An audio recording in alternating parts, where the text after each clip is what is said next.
Hello everybody, welcome to my channel. Today we're going to be starting our vlog for Vicious, our January-February book club pick. It's actually super weird because by this point we already should have a video out for January's pick, but since we went to bi-monthly, this is going to be our very first one of 2026. And you know what?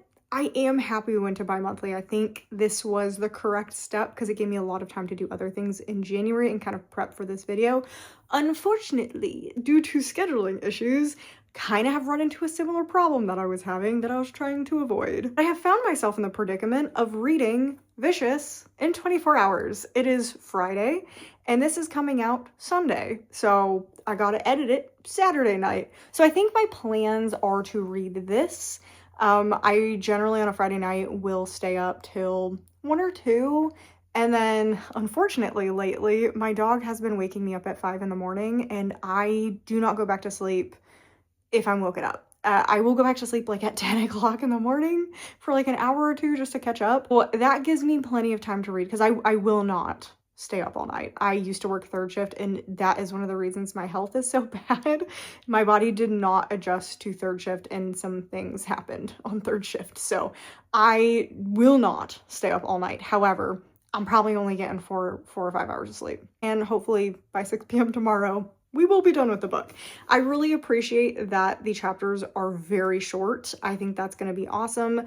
That kind of makes me want to read it physically because it is on Kindle Unlimited, so I could read it on my Kindle, which I'll probably go back and forth because if it's nighttime, I'll probably read on my Kindle. If it's during the day, probably will read the physical book. But I'm really excited for this one, guys. Like, I have heard so much stuff about this book. I'm a pretty big V.E. Schwab fan. I think the only book that I didn't like was Bare Bones and the Night Soil, which I am willing to give a second shot. So I kind of have like really high expectations for this book based on how many people love this one. And 2 of my besties love this book and are obsessed with it and are super excited about the 3rd one coming out.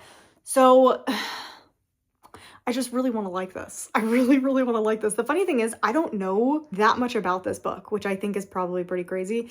I know it's following two boys, but I do know that based on how you read it is how you read like the relationship between the 2 guys. So some of the reviews that I've heard, you either think it's like going to be like a romantic thing or it's more like an obsession thing, like a Killing Eve, like they're kind of obsessed with each other situation. So I am curious how I'm gonna read it, if I'm gonna read it as romantic or just this like cat and mouse obsession. So I'm interested to see which way I lean. But it says Victor and Eli started out as college roommates, brilliant, arrogant, lonely boys who recognize the same sharpness and ambition in each other. In their senior year, a shared research interest in adrenaline, near-death experiences, and seemingly supernatural events reveals an intriguing possibility that under the right conditions, someone could develop extraordinary abilities. But when their thesis moves from the academic to the experimental, things go horribly wrong. And so I am very excited to try this one. And I think it's going to be a fun book club pick. I know a lot of people have already read it, but I know a lot of people wanted to reread it because the 3rd book is coming out this year.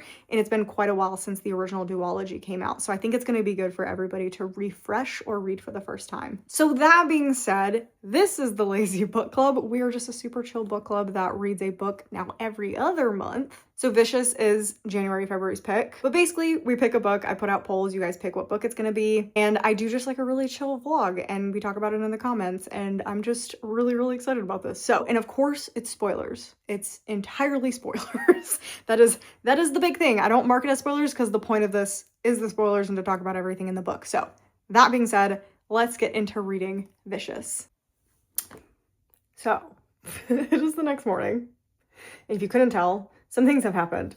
I honestly had no intention of actually doing this, but there are so many, like they jump around so much that I thought this was like the easiest way to keep my thoughts straight. So what I'm doing is I'm actually taking notes on my Kindle Scribe. I'm reading it physically, taking notes in tabs, taking notes on my Kindle Scribe, and then in sections, I'm putting it on this board to talk to you guys about. So this is going to be like a full recap.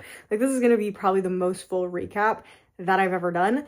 I'm also obsessed with this book. So I'm actually on page 63, but the notes on here end at page 45. So we're going to go everything from page 1 to page 45 and then continue. But the one thing that's going to always stay on the board is characters and locations / the timelines. That's like mainly why I'm doing this, just to hit like the big points, because there's a lot of stuff happening right now and there's a lot of characters, a lot of different locations and timelines that are happening. So that is the plan. We're going to quickly go over this book. I'm loving it so far. I love the writing. I feel like I'm not surprised.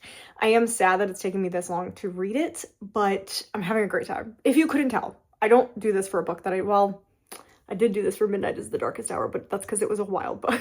Like, it's either for books that I love or for wild books. This one, there's just a lot to remember. The drama. I definitely am feeling the not romantic yet. Like, again, I'm only 60-something pages in. Not romantic. I definitely get the jealous vibes, especially on Victor's side toward Eli, but we are in Victor's head for a lot of this story. So we're not getting a lot of like what Eli is thinking about Victor. I don't know if that changes later on or in later books. So mostly we are thinking in Victor's point of view. We are following Victor and at different moments in life. Like there's many different things in life. So we have last night, 10 years ago, a week ago, and then 2 days ago. And so the 2 days ago is also kind of them on the road. So 2 days ago is changing locations. So that's kind of something that is ongoing. So right now though, we start off with last night where we're immediately introduced to Victor and Sydney looks almost like his younger daughter. Like I think they said Victor's like 32, 31 and Sydney is like 12, 13 years old. We're kind of immediately thrown into the cemetery situation. They're about to go, it seems like, dig up a body in the cemetery as a sign to somebody. And we're immediately told that Victor has just broken out of jail and Sydney has been shot. I mean, immediately we're just starting. We're already going in there. And it seems like Victor has some sort of powers. Like Victor can sense this like buzzing from living beings. And it also says that Victor can't affect the dead, but Sydney can. Don't know what that means yet. And also they said Sydney's dead, which has come up later. We have actually figured out what that means for the story, but not yet. Then we go into 10 years ago, which is actually taking place at the school. So this is like a school story at the same time. So Victor and Eli is finally introduced. Victor and Eli are roommates and they're both working on like senior theses. And there's a lot of complicated dynamics between the two of them. Victor is obsessed with Eli. Eli fascinates him. And that is something that is shown a lot. It's also shown that Victor has two parents that are self-help doctors. They write self-help books. So he is currently defacing them. Like it's like his favorite pastime. Eli and Victor are also top of their classes. Oh my God, this quote. All Eli had to do was smile. All Victor had to do was lie. Oh, I love that. Victor and Eli, roommates. Victor thinks something is off with Eli. That is like the weirdest thing. So Victor is obsessed with Eli because Eli keeps like showing moments of darkness and like it's like a cracked facade kind of thing, and Victor is obsessed with it, obsessed with seeing that glimpse. And this is when extraordinary people are brought up, and this is something that is going to be a theme throughout the book. Like that is kind of the point of the book, are these extraordinary people who have some sort of powers that no one knows exactly how they get them, no one knows that they actually exist. That's kind of what Eli becomes obsessed with in the book. Most of our chapters, or the longest chapters, are in the school. So I think as school goes on, that'll probably shift to more current. But as of right now, the school days are our longest chapters. And this is now talking about a little bit of drama that I wasn't expecting. There's a new character that's introduced named Angie. And she is somebody who I'm a little confused about her character. Like it's not expressly stated if she dated Victor or just Victor liked her, because he does say that before Eli and Angie started dating, it was, where was it?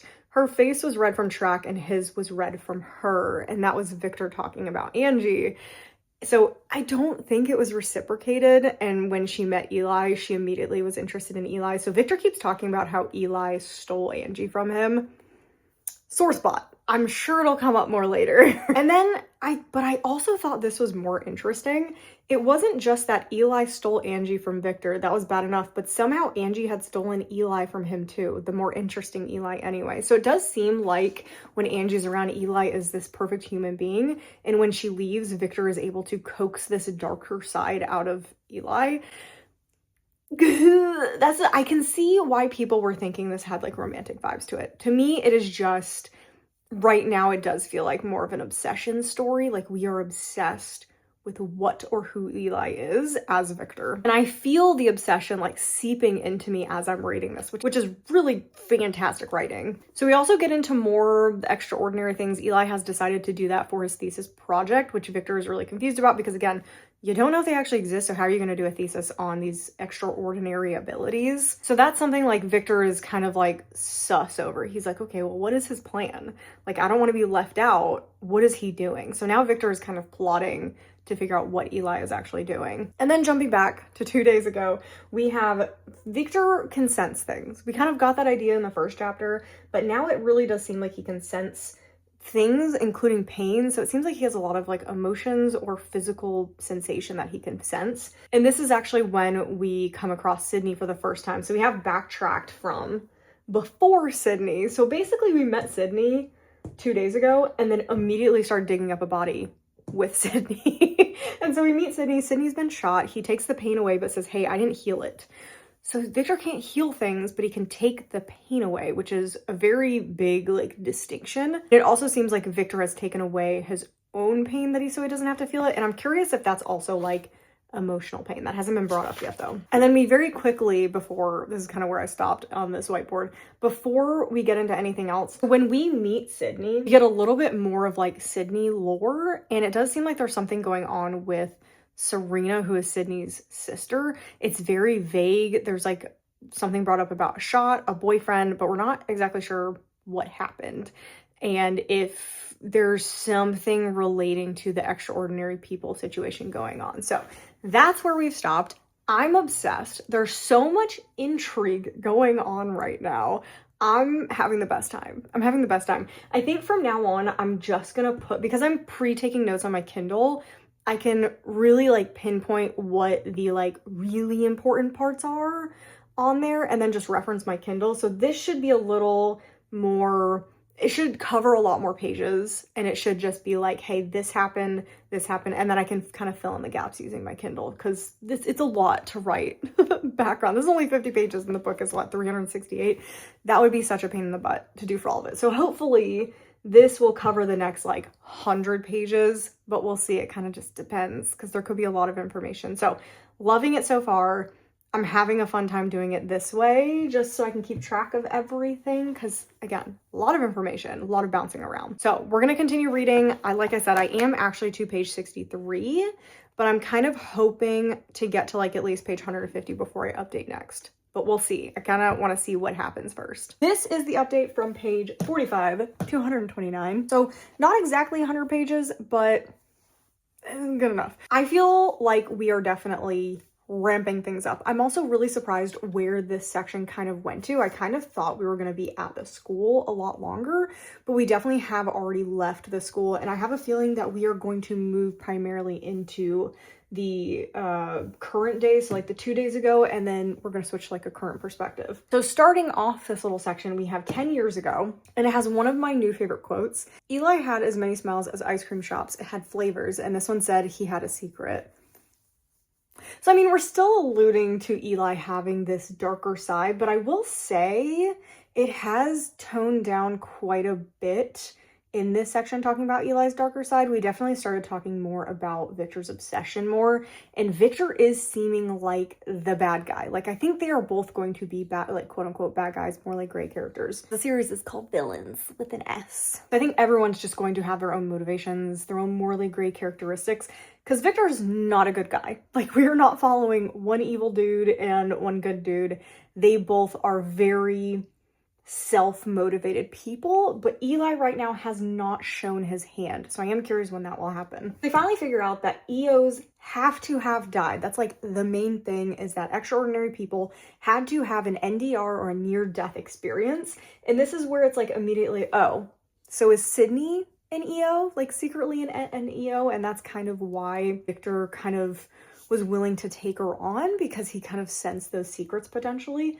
And then did Serena die at the lake and try to change Sydney? Because we do know that Sydney seemed like, that's one of the hints that we got about Serena, was that Sydney said that Serena, or like in her head, she was bubbly, happy, excited. And then when she came back from the lake, she was colder, darker, and supposedly there was some sort of shooting incident that happened with them. So that does seem like Serena potentially was changed. And I do have a theory with this, but we'll get down to that later on the board. So it does seem like Serena potentially was changed into an EO and then tried to change Sydney. And then this is also the first major sign of Victor willing to do whatever to ride Eli's project coattails.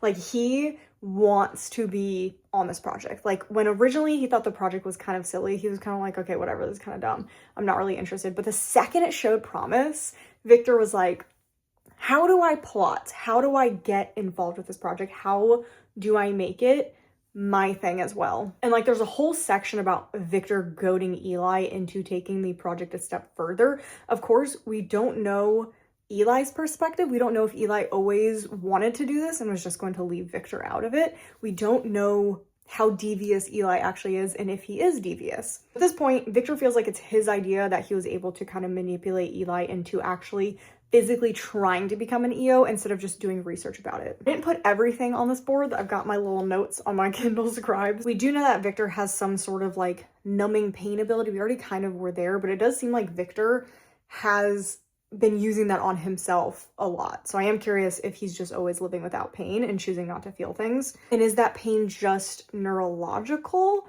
or is it like he can shut his emotions off, or do his emotions like kind of shut off with shutting the pain off? I think there's like a discussion to have there. 10 years ago, we have our first EO attempt. So Victor agrees. Victor agrees to be the first EO, and he says it's his worst mistake, saying he'd go first, and that becomes very obvious why in a second.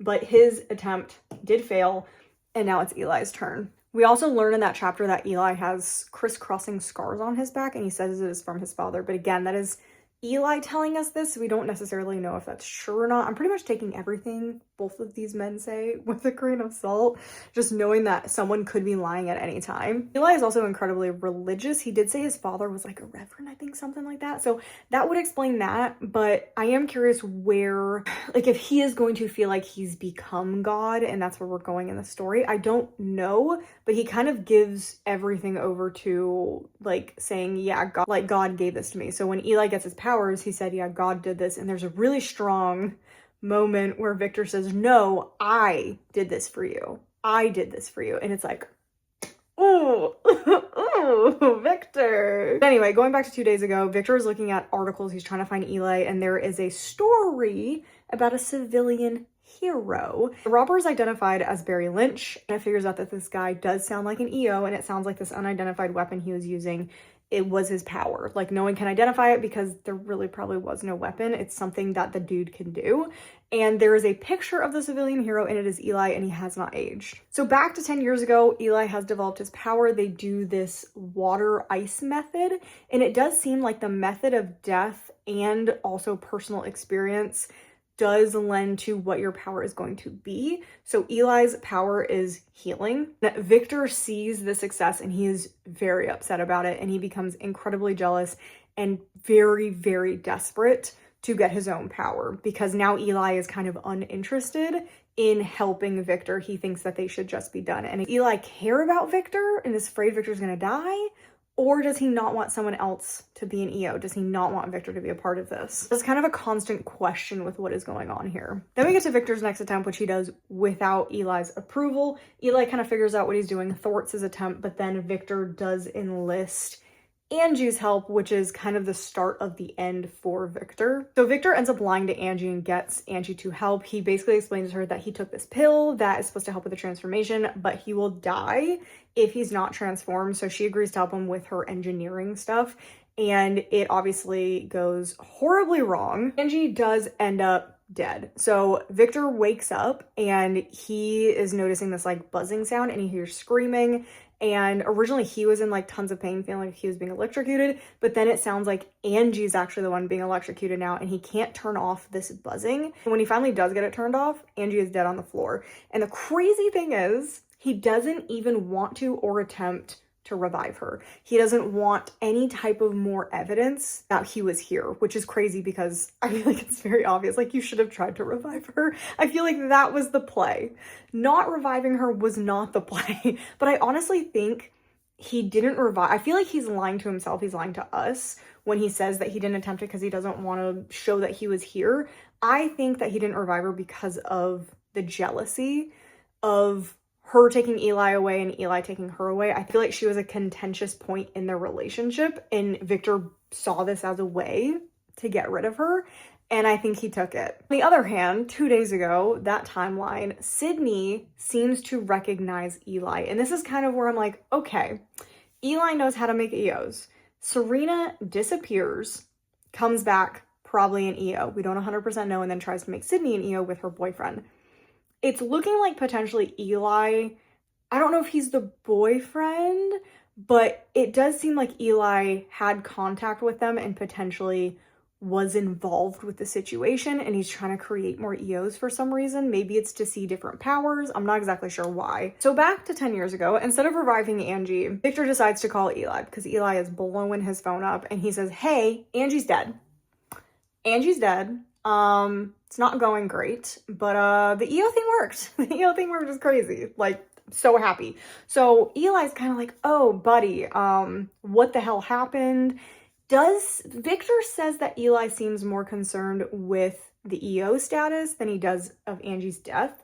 I am curious if that's Victor reminiscing about that and saying what he thinks, or if that actually is the case, that Eli is more concerned with the EO than he is Angie. Because we do know that Eli did put on a front around Angie that wasn't necessarily like his actual self. So I am curious about that. And then Eli tells him, hey, just sit still. I'm going to come get you. Victor was smart enough to figure out that there was a clicking sound he heard very lightly that actually is the landline in their room. And he hears 3 numbers dialed and he believes it is 911. So Victor runs. Victor is arrested immediately, and it's really interesting because he gets arrested, goes to the station, and immediately it is obvious and told to him that the cops know what EOs are. It's almost like a trigger that if someone says EOs on a call, the big boss gets involved. So they're kind of trying to figure out if Victor is an EO, but he's like, no, I don't know what you're talking about. Eli's drunk, he's crazy, he blamed me for Angie's death, but Angie was just doing experiments and something happened to her. Victor is a fantastic liar, which was told to us very early on, which is why I'm so suspicious about everything from Victor's perspective. Where we really turn is here. Victor starts plotting the death of everyone in the police station, or at least everyone blocking his way out. And he's not even like second guessing himself doing that. And it feels very, I don't know the difference between sociopaths and psychopaths. Someone would have to explain that to me. But it is very that, but he is also an extreme narcissist. Like, everything is about Victor. And this is especially one of those situations. So he does end up escaping, and he says he's very proud of himself that he didn't kill anyone, that he showed restraint for not killing anybody. And it's like, even in this moment, you're not going, okay, I'm really glad I didn't have to kill anyone. It's no, I'm proud of myself that I didn't kill anyone. The narcissism of Victor is insane. So then we do see some blood coming from Victor's nose. So that does mean you can push yourself too far. So I am curious if there is a wound that Eli would not be able to heal. Like, that's like a big thing. Like, is there something that Eli wouldn't be able to heal? And that's where we are right now. That's where we're at. This is fun. I'm having fun. I'm having fun with this book. I really enjoy this book. I'm not sure if I'm loving it as much as I did at the beginning. And I think that's just because I would like to sit in one spot for a little bit. Like, the bouncing back and forth is definitely just getting a little annoying. Like, I would rather just follow this past and do that, and then follow. This is really funny because this is the problem that I had with Red City, but Red City had children at the beginning. I would have loved to follow just Eli and Victor and their story for the beginning, and then switch to current day with maybe a couple small things current day, like open it up with current day and then do all the 10 years ago stuff, and then now we're in current day. That's kind of what I would have preferred. I think I would have liked the flow of that better for this story specifically. So I think once we're done with the 10 years ago, at least I hope we're done with the 10 years ago soon, that it'll kind of like streamline itself a little bit for my taste. So that's where we're at. I'm gonna go read some more. I am very much enjoying it right now, so I hope everybody else is enjoying it as well. I have unfortunately run into a problem, and that is that it is Sunday at 2 o'clock. Like, this is still not posted. I still have a little over 60 pages to read, and I'm not like loving the book anymore. I definitely think that especially after part 2. Like, I was still feeling a little iffy towards the end of part 1, but really going into part 2, I've kind of lost most of my interest in the book. I really enjoyed Victor's perspective from 10 years ago. I loved that perspective. I just don't care as much about Victor in like the current day. And then I don't care to follow Eli at all. I actually really don't like Eli's motivations for anything in the book. I'm really disappointed with Eli's characterization, actually. It was kind of, and I feel like it's my expectations. It's my expectations and the way that I've heard people talk about this book. Like, I've heard everybody talk about this book. This is everywhere on the internet. And I was really expecting this, like, really morally gray. Actually, with Eli, I was kind of expecting this, like, really evil but like fun kind of character where you're like, oh, he's evil, but like he's kind of fun. Again, I heard a lot of people saying this reminds me of Killing Eve. It's very Killing Eve. And so I was expecting Eli to be very serial killer lady. Like, I was very much expecting a more fun, very evil character. And I don't like I don't like his character at all. I just don't care for him. I don't think his character actually is very strong at all. But because it does seem to be like most of his characteristics are surrounding this idea that he is chosen by God to execute other EOs, I just don't really care for his perspective. I just don't, sadly. I think Serena is actually a far more interesting character. Actually, probably my two favorite characters are the Sydney and Serena dynamic. I think that is actually what I'm most interested in and why Serena has been so easily kind of manipulated into being this new person, and why she is mostly okay with her sister being executed by Eli. Again, I do like Eli's character. I'm liking the kind of shift in his personality, because that was my other problem, is I thought, I don't know, I do think I am more wanting a Killing Eve situation where we do have kind of a generally good dude. Like, I kind of was expecting Victor to be a generally like okay guy, like making some questionable decisions, but he's an okay dude. And I think he kind of is. I feel like his inner monologue and the way he feels about things is different than his actions. But we'll see. Again, like, I think I'm not getting a lot from this book. I think this potentially could be a situation of me liking the second book better, because I'm not getting a lot from this book. You can tell because I'm like running rabbits myself when I'm trying to explain how I feel about this book. That's why I'm like struggling so much with it, because there's so much that I don't like, but I feel like I should like it. And that's why I'm struggling so much with this one. But from page 130 to 292, I have stopped adding like the chapter headers just because everything bounces around so much. It's just easier to kind of lump stuff together and get the basic plot points. We start off pretty much with Sydney and Serena's deaths. I was a little bit off here. I was a little bit confused when this was introduced, because for some reason I thought Serena went to like Serena goes to the lake, but they go together. I was under the impression that Serena went on a vacation and came back changed, not that Sydney and Serena were there together. I think that was like what I got confused about early in the book. But no, they're going there together. It is Sydney's birthday. They end up having this like birthday thing. They fall through the ice and they both die. And they both reawaken as EOs. And this death and showing of their powers kind of shows it's a reflection of both the manner of death and their personalities. So for Serena, it was very much like her personality was a huge driver of her power. But in Sydney's case, she brings people back to life. And while she was dying, she was thinking about all she wanted was for Serena to come back, people to come back. And so that's why she was able to bring people back to life. So it kind of gives you a good mix between things, which explains Victor's powers, because Victor can inflict pain and he died in an incredibly painful way, wanting the pain to stop. And his power can turn pain off and on. So Eli is the one who shot Sydney, considers her power to be unnatural, but his are a gift from God, like I said. But he's not specific, like there are no other EOs he is willing to leave alive. He thinks they're all bad. So he is the only one in his eyes that is okay. It does seem at this point Eli is using Serena to get things. So we're still not 100% sure why Serena and Eli have kind of done a team matchup situation. But because we know what Serena's powers are, it kind of stands to reason that he is using her for getting what he wants, which is interesting because we do learn later something about that situation when we get their backstory, but we'll get to that. Dog. We get a dog. So Sydney shows Victor her powers by reanimating a dog, and the dog is totally fine. Nothing seems wrong with it. And now they have a dog. We have a dog. And I feel like this shows some humanity from Victor. Like, why? Like, I feel like a truly evil person, potentially Eli, would probably just kill the dog and say, hey, it's unnatural. But Victor's like, oh, she wants the dog. Let's just take the dog with us. Why not? And so we now have a dog. And it shows that potentially Victor's thoughts and actions aren't necessarily what he's actually like. Because again, when we look at the police department, he was thinking about all these ways to kill all these people, but never actually killed anybody. So is he just like thinking he's this tough, strong, he is morally gray, tough, strong guy, but like he actually does have a conscience. It's just super, super, super hidden down below.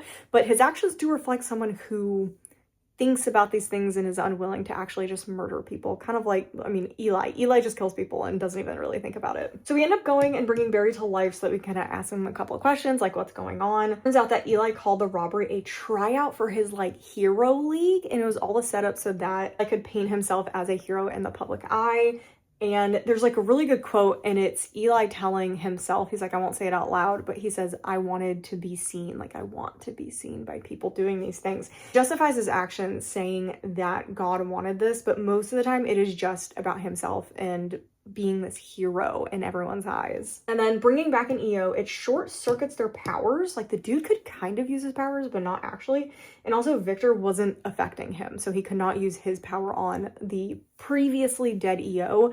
And she even says, Sydney says, it didn't feel like bringing a normal person or human being back to life. It was a very strange, like she couldn't fully grasp life thread that was going on. And then we move on to part 2. We get other perspectives, mostly Eli, which is, like I said, kind of where the book falls apart a little bit for me, because I don't care for following him as much as I care for following Victor. Oh, Eli immediately kills Beth. We are still going on our little rampage of killing the EOs, because I think we had 3, so Beth and 2 guys, and so we've already marked 1 off of the list. And so Serena seems to be having a bit of second thoughts. We kind of get her story of what happened when they tried to kill Sydney, and she distracted Eli in the situation and seems to not actually potentially want her sister to be killed, but her motivations are very murky throughout the book, as you'll see in a little bit. Eli calls EOs shadows, which I thought really interesting. He thinks that there's something missing. There's something vital and bright that is missing from people that are brought back as EOs. EOs flagged. Oh yeah, Eli's working with the police, and it's very confusing, like why they would help him, but they have EOs flagged in the system with names that are branching off of Eli, so he knows that those are the EOs he needs to look at. But here it is. He'd wanted an audience. He wanted an audience, which I feel like is a perfect quote to explain Eli. Gap between what he felt and wants to feel. This is where we start getting a little bit of intrigue into what Eli was like before, because like Victor said, in the 10 years earlier when they were friends, he always saw this glimpse of some oddness, some weirdness behind Eli's eyes when he wasn't putting on a show for Angie and for other people.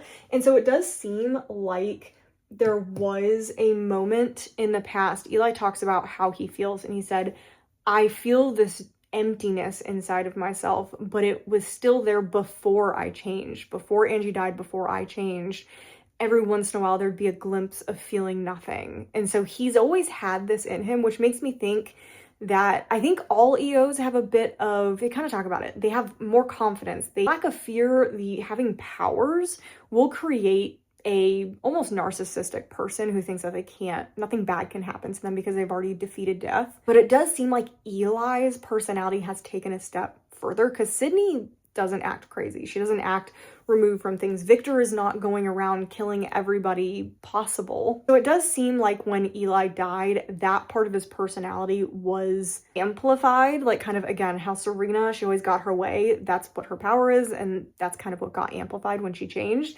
Eli's lack of emotion seems to have been amplified, which is bad for everybody involved. Eli ends up killing Professor Lynn, who is working with the EO project. Professor Lynn did not want to stop working on it. Eli wanted to stop working on it and was stealing all of the information, and he shoves Lynn down a staircase, and the janitor it saw Eli in the building at least, so Eli also kills the janitor and has zero emotions about that happening. So at this point we have 2 like concurring storylines happening, with Victor kidnapping Officer Dane, but also we're getting Eli and Serena's backstory. And in this backstory, we figure out that Serena's kind of a mastermind behind a lot of the things that are happening. Serena is the one that is pushing Eli to like do more, think on the bigger side of things. She's the one who actually brings the police in and gets this database set up for Eli to use.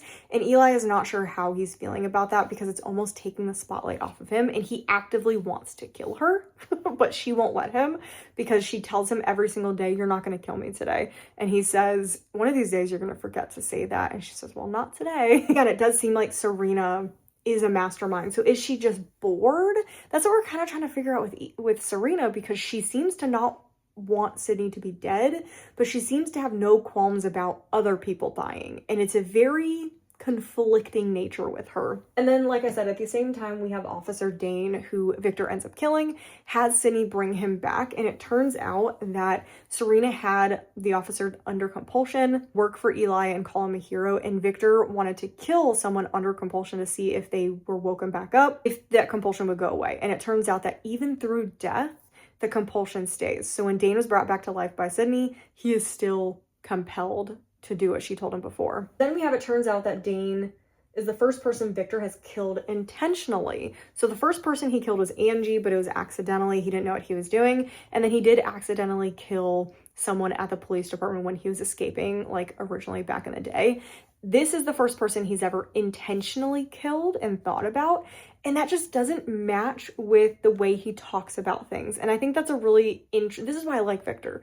Victor talks a big game, and he does torture people. I mean, doesn't seem to have a problem with that, but he's never intentionally killed somebody. Like, he goes to great depths to avoid it, it seems like, even though he's all like, "I'm gonna do this, I'm gonna do this," but it's like, are you really gonna do it? Because so far you haven't shown you're legitimately a bad person. Like, he killed Dane because there was no saving him from the compulsion that we know of, and it posed a great risk to everybody involved. So it makes sense. It's not great, but it makes sense in the morally gray eyes of Victor to kill this guy. It's not just a bloody death for a bloody death. This is the first time that Victor and Eli talk in 10 years. It's a kind of anticlimactic moment. Like, part of it was kind of fun, and then another part of it I was kind of like, I kind of wanted more. I kind of almost wish we hadn't had that discussion, that we had just waited for them to see each other for the first time, and that's the first time they talked in 10 years. So I was unsure. I'm unsure how I feel about that little phone call. I wish it just had felt more impactful. We move on to Serena and Eli setting the entire police force into finding Victor, Sydney, and Mitch. But it is revealed that Victor kind of can create this like force field of invisibility using his pain, because he can create this like buzzing around him, but like at a low frequency, so people are just like averse to being around him. So they'll purposely move away from him or look away from him, and that's what he actually used in prison to kind of get by. Eli killing the next EO, which only leaves us one, and Victor has decided that he is going to try to recruit that guy to see if that can help. So that's the update. That's up to 292. We have, I think the book is to 365 pages, about 363, something like that. It's fine. It's fine. I honestly think this is a situation of, I just don't like Eli as a character. That's a personal opinion, but I also think this book was like really hyped up. And I think it's one of those things where it's like, I've waited so many years to read this book that when I finally read it, I'm just like, it was not what I was hoping for. And again, I think the comp some people have given, because originally, obviously, Killing Eve, I don't think was out when this first came out. Don't quote me on that. A lot of people do reference Killing Eve when they talk about this book now, and I don't agree. I don't see that. And I wish that I'd never heard that this was like a Killing Eve-esque kind of thing, because I think that set my expectations up wrongly. I thought it was going to be a bit more humorous, a little more cheeky. Like, I thought we were going to have a cheeky villain, and no. No, Eli is the type of villain that I don't necessarily love following. So unfortunately, I do think I heard almost too much about this book before reading it, and it did not match my expectations. So very sad about that, but we're going to continue. I'm not hating it. I want to put that, I'm not hating it. I'm just disappointed. Like, it's still better than a lot of books that I've read this year, but I'm just disappointed, if that makes sense. So we have officially finished Vicious. I did annotate, my annotation, it's not exactly, like, I don't generally write in books, but I do highlight and I did tap. It is very rare for me to do this. I don't know if I would have done this if I knew how I would end up feeling about the book, but again, I have hope for the second one. I'm really hoping I like the second one better. I hope it's formatted a bit differently. Ugh, I have a feeling it's not, but I hope it is. So anyway, before I get into my rating for this, let's talk about the end of the book, because I do think arguably the end of the book is the best part of the book besides the beginning. I think the beginning of the book and the end of the book are both fantastic. It is that middle section that definitely lost me, especially Eli's perspective. But getting into the end of the book, we have some masterful things that end up happening, which I'm not surprised. Victor is an incredibly smart person, same with Mitch. And so we finally have Victor and Mitch, they find Dominic, which is a little scary. It was very tense because Eli already was there and was already tracking him. So Mitch ends up going into the bar, getting Dominic out of the bar. Victor ends up convincing Dominic to join their side because Victor can take his pain away. And Dominic's like, yes, absolutely. I'm going to be joining you guys. Mitch unfortunately saw Eli, kind of clocked him and said, okay, I need to create a diversion. Goes into the bathroom. Eli meets him in there and actually shoots Mitch. It was a very tense moment, very upsetting, but Mitch is still alive. Honestly, I was shocked. I was very, very surprised. He was wearing a bulletproof vest. Didn't see that coming. I legitimately thought we had lost Mitch, which would have been really upsetting because I think Mitch is probably, between Mitch and Sydney, I really love those two characters. They're probably my favorite characters. I had Sydney stay behind. She ended up staying in the hotel so that she could get rid of a bunch of like documents and stuff. Like there had to be no proof of what was going on. She ended up burning everything, which led to the next problem though, because she left the door open on the balcony, and Serena has been staying at the same hotel this whole time. That's something I kind of forgot to mention, but they have been staying at the same hotel, and Serena heard Sydney from 2 floors down and ends up going to her room, and she ends up taking Sydney out of the hotel and notices a brightness about her. She notices that she doesn't seem broken like what she thought she was. She seems more alive than she even did before she died. And so she ends up sending Sydney and Dole with a gun to run away to go to somewhere safe. And unfortunately, because of the wording, well, I guess fortunately, maybe, because of everything that ends up happening. But I guess if she had stayed out of the way, it would have been fine as well. I don't know.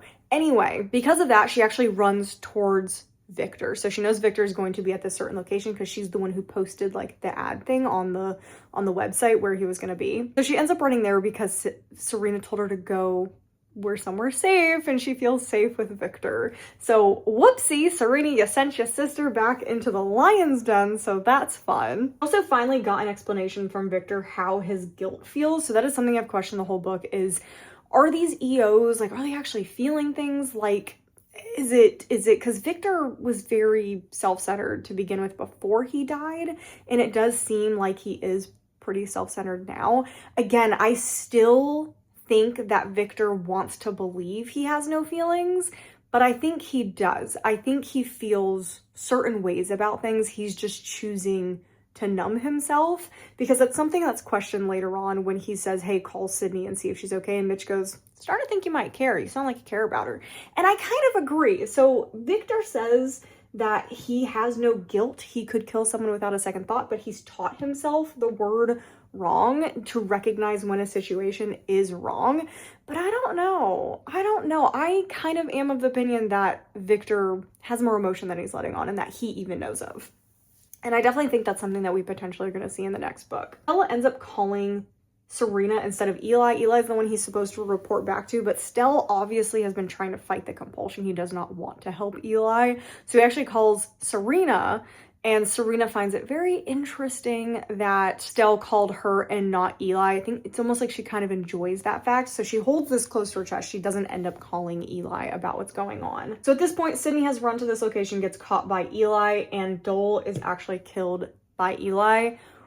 I was about to panic, but because Sydney exists in this book, death seems not permanent unless the body is burned, which we'll get to in a second.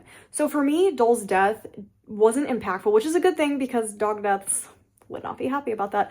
So I am happy, but at the same time, the deaths in this book just aren't super impactful. So like Mitch is almost near death.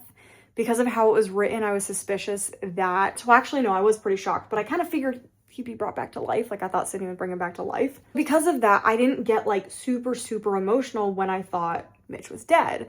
So that's one of the problems with having a character that can resurrect anybody, is it creates this like emotional detachment a little bit because you do assume that everyone is going to be safe. And so if there really is a death of one of our characters, it'll be really confusing because I probably won't have an emotional reaction, and then it'll be by the end of the book, I'm like, oh no, wait, they were actually dead. But by that point, I'm going to be like, okay, whatever. So that's why it's a little complicated having a character like that.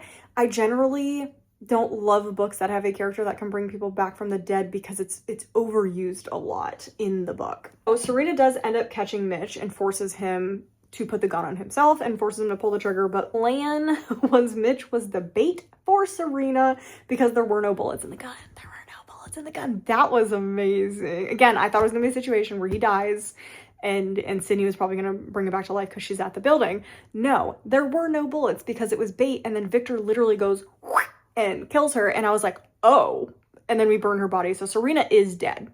That was actually a little bit surprising. That one was a little like, oh, this happened like Serena was such a big part of especially the back half of this book, and then her sudden death was very like, whoa. Like, it was very jarring. So specifically, I do want to point out Victor is the one who killed Serena because Sydney is in the dark. By the end of this book, Sydney does not know who killed Serena and actually thinks Eli did it because that's what's reported in the news.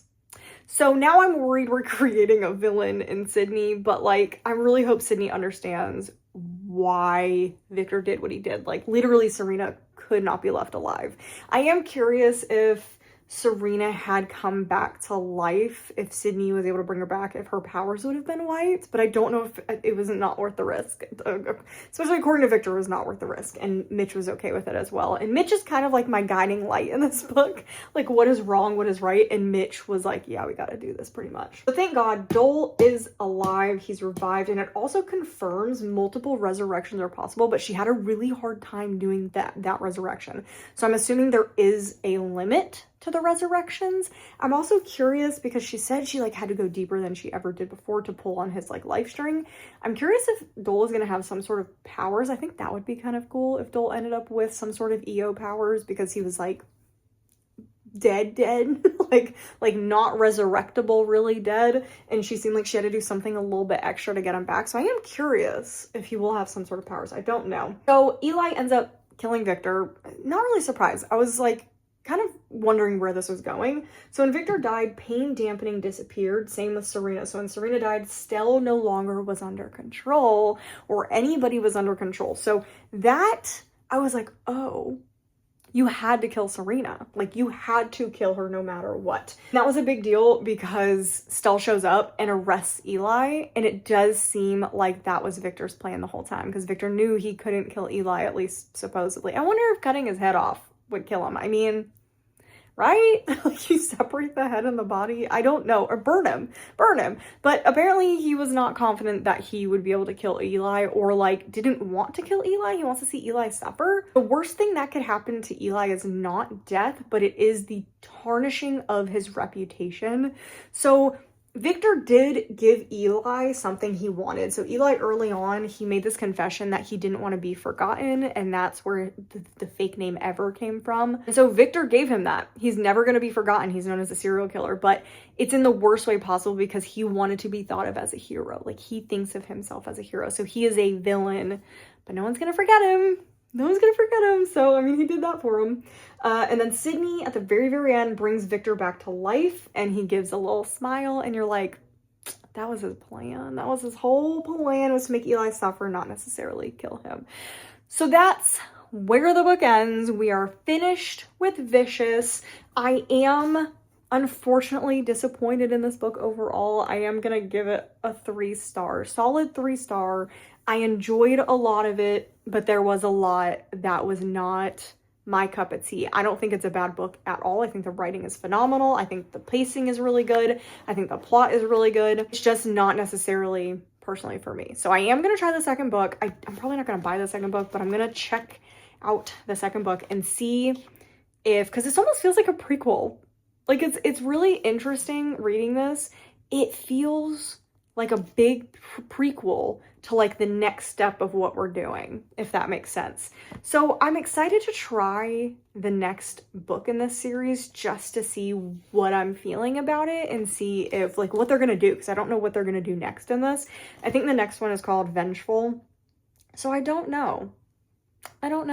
So I think that's pretty much all I have to say. Like, I gave this full review.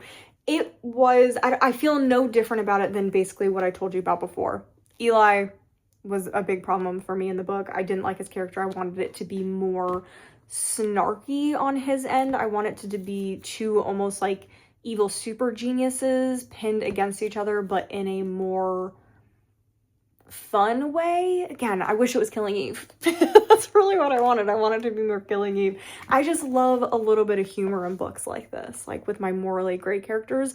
I like a snarky morally gray character, not a raving morally gray character. So Victor is close to that snarky character. He's a little serious, but he fits the bill about right.